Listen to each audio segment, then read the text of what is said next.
Model बहू। अगर तुम्हें मुझसे इतनी ही प्रॉब्लम है तो शादी क्यों की?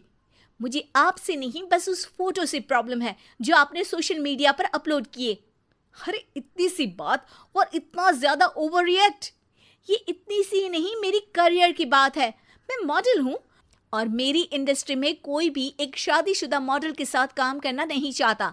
इसीलिए अभी के अभी उन फोटो को डिलीट करो। नैना के गुस्से में ऐसा बोलने पर रोहित सोशल मीडिया से अपनी और नैना की सारी फोटो डिलीट कर देता है। नैना एक मॉडल है जिसकी शादी रोहित से होती है, पर उसे हमेशा हर चीज से पहले सिर्फ मॉडलिंग ही दिखाई देती है। इसीलिए वो इसके आगे अपनी शादी को भी कोई इम्पोर्टेंस नहीं देती। एक रात नैना तैयार होकर कमरे से बाहर निकलती है। अरे, इतनी रात को ऐसे तैयार होकर कहाँ जा रही हो? Night club. बहू, इस तरह रात भर घर की बहू का बाहर रहना सही नहीं है। ओ प्लीज, ये छोटी थिंकिंग आप अपने पास ही रखें। मेरे प्रोफेशन में night club and parties normal है। ऐसा बोलकर नैना घर से बाहर निकल जाती है और रात भर पार्टी करने के बाद अगली सुबह घर वापस आती है, जहां उसकी सास सुबह सुबह घर की सफाई कर रही होती है। ओहो मम्मी, आप तो बहुत जल्दी उठ जाती है।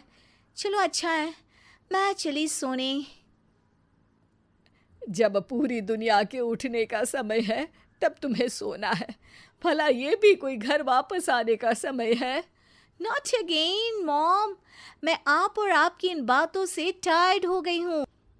अगर आपको ये सब सहन नहीं करना था तो रोहित की शादी एक मॉडल की बजाय किसी साधारण लड़की से करानी थी ना। सास को ये सब बोलकर नैना सोने चली जाती है, जिसके बाद वो सीधा शाम को कमरे से बाहर निकलती है तो देखती है कि उसकी सास और रोहित बैठे बैठे खाना खा रहे हैं।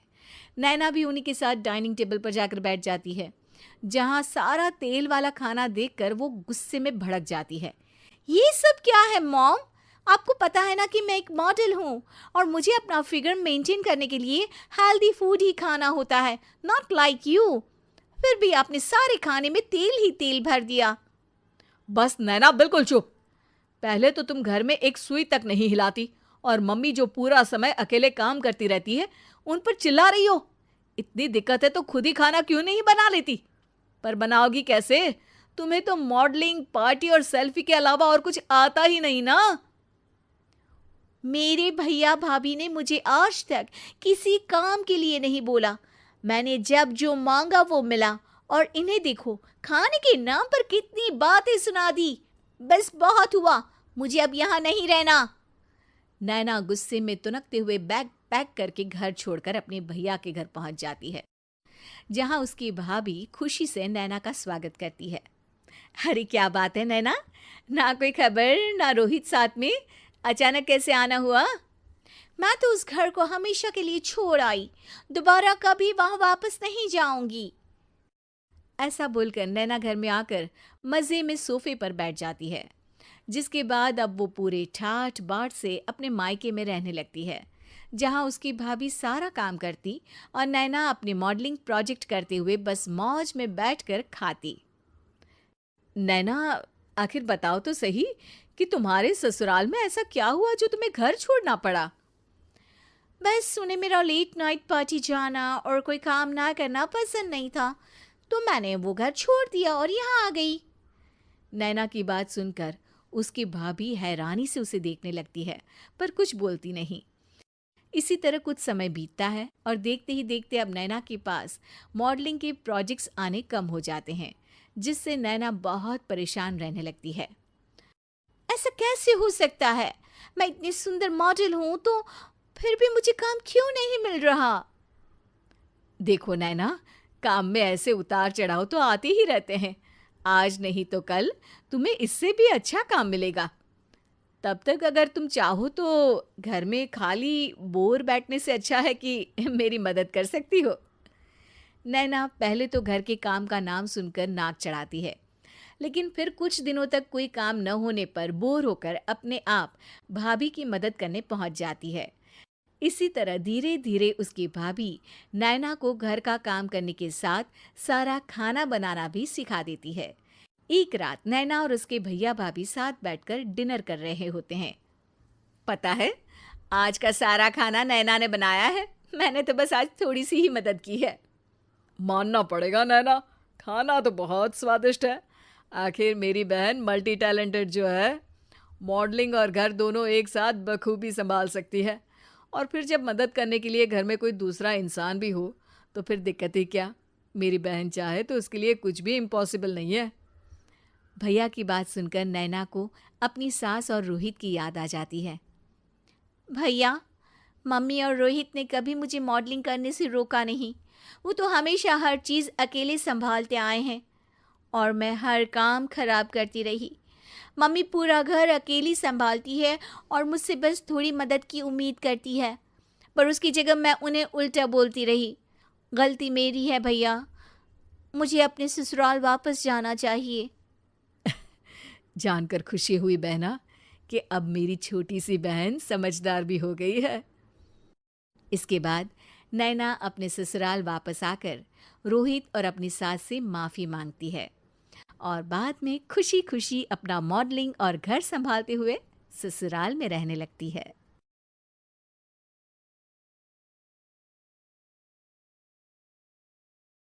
बहू के हाथ।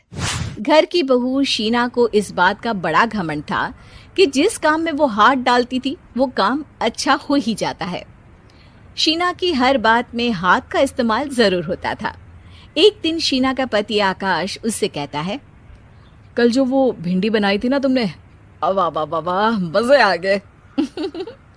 मैंने अपने हाथों से बनाई थी। मेरे हाथों में वैसे भी जादू है, जिस चीज को छू लेती हूँ सोना बन जाती है। अब ये थोड़ा ज्यादा हो रहा है। मतलब अगर हर चीज को छू के सोना ही बना देती हो तुम, तो हमारे नाम के पीछे भी अंबानी ही लगा देते हम।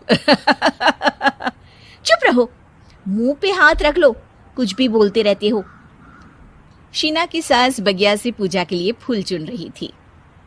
सुंदर, अति सुंदर, कितने प्यारे गुलाब के फूल हैं। भगवान जी खुश हो जाएंगे। मैंने अपने हाथों से जो पौधा लगाया था, मेरे हाथों की कोई भी चीज बेकार नहीं जाती। हाँ बेटा, सही कह रही है। इसीलिए तो तुम्हारे पिताजी से मैंने अपने बेटे के लिए तुम्हारा हाथ मांगा था। और उन्होंने हाथों हाथ में मेरा हाथ आपकी बेटी के हाथ में दे भी दिया था। हाँ बेटा, वो तो है, पर मुझे ये बता, तू ये हर बात में हाथ क्यों बीच में लेकर आती है? माँ जी, पंडित जी ने हाथ मेरा देखकर नैनीताल में कहा था कि मेरे हाथ जगन्नाथ हैं, मेरे हाथों से कभी कोई काम नहीं बिगड़ेगा। तो मेरे हाथों की तारीफ तो मुझे करनी पड़ेगी ना। हाँ हाँ, ठीक ही कह रही हो। वैसे तो मिलाओ हाथ इसी बात पर। शीना को न सिर्फ इस बात पे गर्व था कि उसके हाथ से सब अच्छा होता है, बल्कि घर के सारे काम भी वो पहले अपने हाथ से करती, फिर कोई दूसरा उन कामों को कर पाता। एक दिन शीना कपड़े धो रही थी। अरे घर में वॉशिंग मशीन है तो सही, खुद क्यों थक रही हो? कपड़े पहले मेरे हाथ से धुलेंगे, फिर वॉशिंग मशीन से। पहले हाथ की सफाई, फिर मशीन की धुलाई। अगर आज डाकू गब्बर सिंह होता ना, तो वो ये हाथ मुझे दे दे ठाकुर तुमसे जरूर कहता, और मैं तो दिलवा भी देता तुम्हारे हाथ। हर एक काम में हाथ बटाओ, ज्यादा जुबान न चलाओ, वरना दूंगी एक उल्टे हाथ से। क्या दोगी? कपड़े दूंगी, लो निचोड़ो। ऐसे ही एक दिन, अरे बहू, ये सोफे पर चढ़कर हाथ से पंखा क्यों घुमा रही हो? माँ जी, क्योंकि मेरे हाथ से घूमेगा तो ज्यादा अच्छे से हवा देगा। अरे बेटा, फिर तो तुम गाड़ी का पहिया भी हाथ से घुमा के मायके जाया करो। एक बार आकाश ने घर पर कार लाने की बात छेड़ी। माँ, सोच रहा हूँ कि एक कार लेकर आता हूँ। ले ले बेटा, क्यों नहीं? अरे पैसे हो तो हवाई जहाज भी ले लेना। हाँ, पैसा तो हाथ का मेल है, ले लेते हैं। इस हाथ पैसे देंगे, उस हाथ कार ले लेंगे। मुझे तो लगता है कि बहू कार भी अपने हाथों से धक्का लगाकर घर लाएगी। वो तो नहीं करूंगी, लेकिन सबसे पहले स्टीयरिंग पर हाथ मैं ही लगाऊंगी, ताकि गाड़ी का आना शुभ हो। अरे घर ले आने तो दो, फिर हाथ लगा लेना। लेकिन शीना नहीं मानती। अगले दिन ही सब कार लेने जाते हैं। शीना सेल्समैन से कहती है, भैया ये कार बहुत पसंद है, पैक कर दो। अरे ओ भाग्यवान, 2 मीटर कपड़ा नहीं है जो पैक करवा ले, जरा चला कर तो देखने दो। यस सर, बिल्कुल, टेस्ट ड्राइव कीजिए ना। अरे नहीं, सबसे पहले मैं हाथ लगाऊंगी गाड़ी को, मेरे हाथ अच्छे हैं। अरे यार, हाथ तो मैं भी धोता ही हूँ और आजकल तो सैनिटाइजर से भी धोता हूँ। मेरे काम में हाथ ना अड़ाओ। अरे टांग ना आड़ा होता है भाग्यवान, हाथ नहीं। शीना ड्राइविंग सीट पर बैठ जाती है और आकाश उसे गाड़ी के फंक्शंस समझाता है। देखो शीना, ध्यान रखना, ये है स्टीयरिंग, इससे राइट लेफ्ट जाएंगे, ये है एक्सेलरेटर, इससे स्पीड कंट्रोल कर सकते हैं, और उसी के पास में है ब्रेक, जो तुम्हारी जुबान में शायद मिसिंग है। ठीक है, ज्यादा भी सिखाने की जरूरत नहीं है। मेरी माँ तो कहती है कि मैं अगर अपनी शुभ हाथ लगा दूं तो जग घूम जाए, तो ये स्टीयरिंग क्या चीज है। शीना गाड़ी स्टार्ट कर देती है और स्टीयरिंग को घुमाते हुए एक्सेलरेटर पर धीरे से पैर रखती है और शोरूम के बाहर के एरिया में ही गाड़ी घूमने लगती है, जहां दूसरी गाड़ियां भी रखी हैं। देखा मेरे हाथों का कमाल। अब ब्रेक दबा दो, आगे गाड़ी है।